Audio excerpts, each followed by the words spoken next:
had tried like speed dating events. Those seem to be pretty popular, but a lot of the people that we knew who are nerdy like us felt like it was just very rushed. I mean, I know those are like really good for like busy professionals, you know, that just want to like, you know, bam, bam, bam, you know, line up a couple dates or, you know, whatever, meet 8 women and then get on with their lives.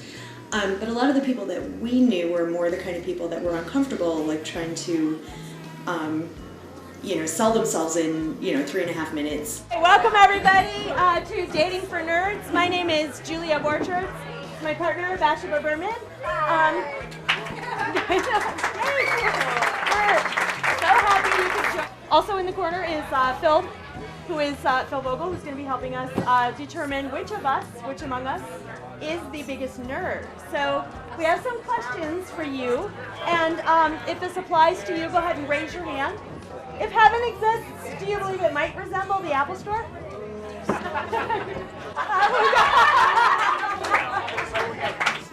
We thought that board games, which we like to play, you know, are really kind of a good icebreaker because there's some built-in conversation there.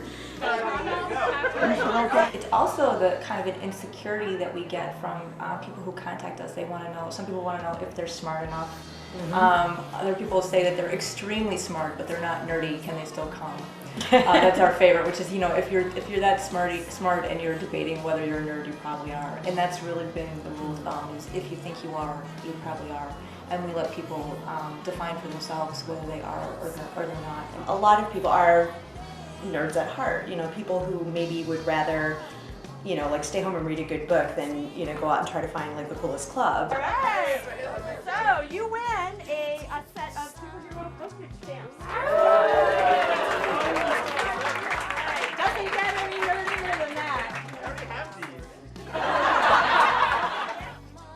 these. It really is a good idea. It just, you know, it puts people in a room that should have similar interests to begin with, and it gives them a, you know, a way to kind of interact without the pressure of, you know, like the bar scene, like everyone's there, you know, on the meat market kind of thing. So it was cool. Like a lot of people, a lot more women than I thought there would be.